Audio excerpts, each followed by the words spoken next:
This was the first discovery of an X-ray binary, and it just so happened that it was a black hole X-ray binary. We now know of many more, and we know also of many neutron star neutron star binaries.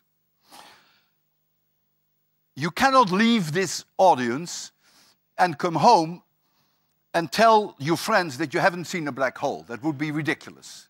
So I feel an obligation to show you a black hole, but I can't, because a black hole cannot radiate anything. So how can I make you see a black hole? Well, I can't. The only thing I can tell you is that when the matter flows from the donor star to the black hole, as long as that matter is outside the event horizon, that very hot gas is so hot that it emits X-rays, as long as it's outside the event horizon. But I cannot make you see X-rays because your eyes cannot see X-rays. So I feel terribly frustrated that I cannot show you a black hole. If you could see X-rays, I could show you the black hole, but you can't see X-rays. So what can I do? I can only show you the optical star, which is the next slide. Can I have the next slide, please? And make it a little darker. In that circle, in that little ellipse, is one very bright star. And that very bright star is the donor star of Cygnus X1. It's this star. And the black hole, of course, you cannot see. The light that you see comes exclusively from the thermonuclear star, and the enormous amount of X-rays are coming from the black hole outside the event horizon when the matter falls onto the black hole. So you see now three forms of skeletons, three forms of dead objects, stars that have come to the end of their lives, white dwarf, no more thermonuclear energy, neutron star, no more nuclear energy, black hole, no more nuclear energy. They're dead. They're finished. However, if in life you find the right companion, then you get turned on again, and you become a very bright source in the sky. So I hope that you in life will also find just the right companion. Thank you.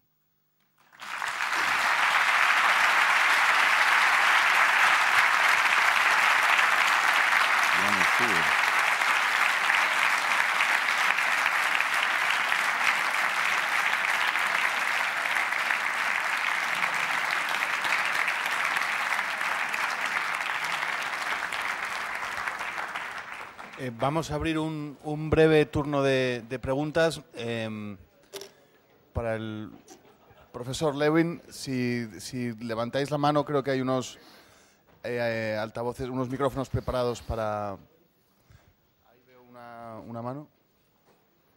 So the idea was there could be questions, right? Yeah. Question over there. But you have to use the microphone. ¿Puedo? ¿Ya? Excuse me? Bueno, gracias por la conferencia.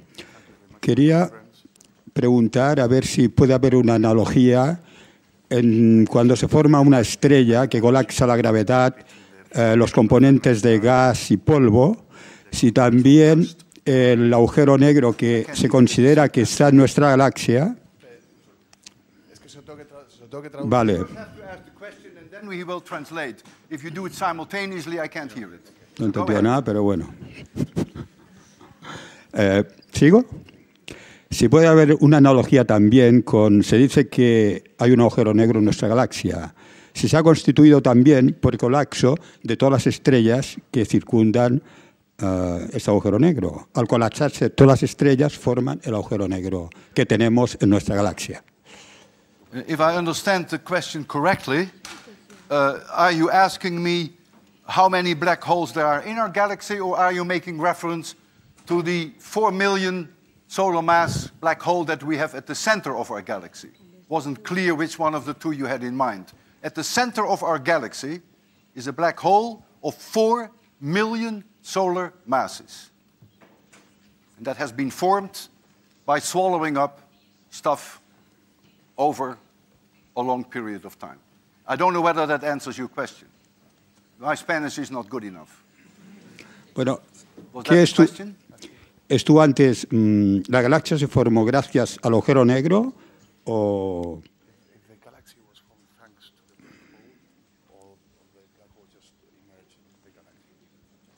We believe that some of that black hole may have been formed originally when the galaxy was formed, but there's no question that these black holes can gain in mass by swallowing up stars in their vicinity.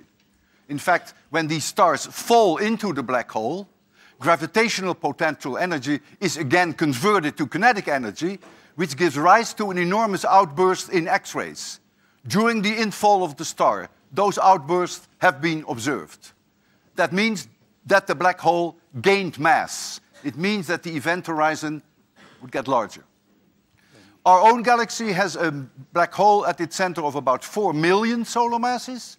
There are other galaxies which have black holes of 10 billion solar masses at their center. ¿Alguna pregunta?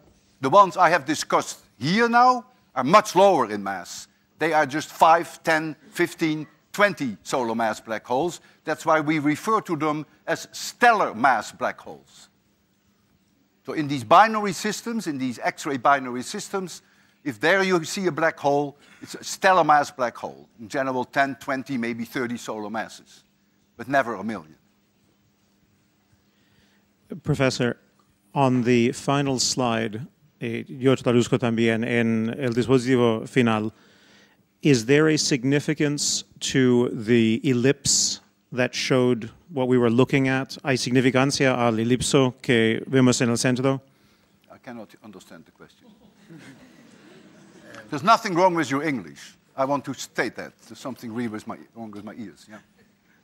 Well, there's a significance, the ellipse in the last slide. If the size of the ellipse has a significance. Oh, okay. You wanted to know what the ellipse is? Oh, that's a very good question, yeah. In the early days, when X-ray astronomy was born, we could not pinpoint the position of these X-ray sources to a very high degree of accuracy. It has taken years, and those were my early years at MIT, so we knew there was somewhere in the sky an X-ray source, but we had no idea which object it was. No idea whether it was a star or whether it was something else.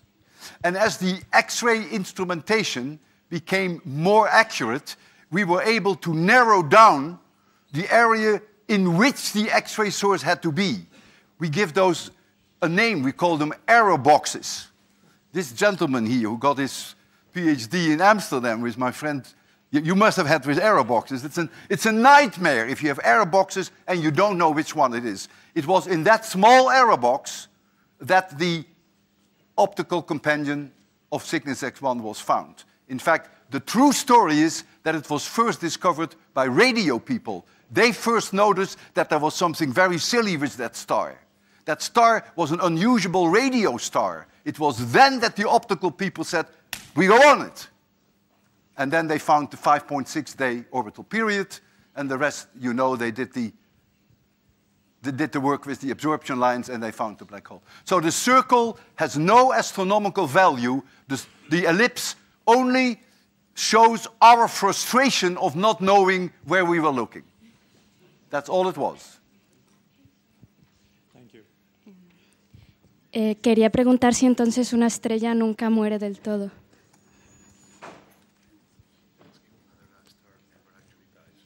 Where what? If a star never actually dies. Well, any kind of star will have to die, except if the star is of exceedingly low mass, for instance, a tenth of the sun, then it could, I don't know the exact number, but it could easily live maybe 100 billion years. Ultimately, it will lose the thermonuclear furnace, and then ultimately, it stops being a star. If we define a star as something which has a thermonuclear furnace inside, then it stops, and then it ends up either, as we said, as a white dwarf, or a neutron star, or a black hole.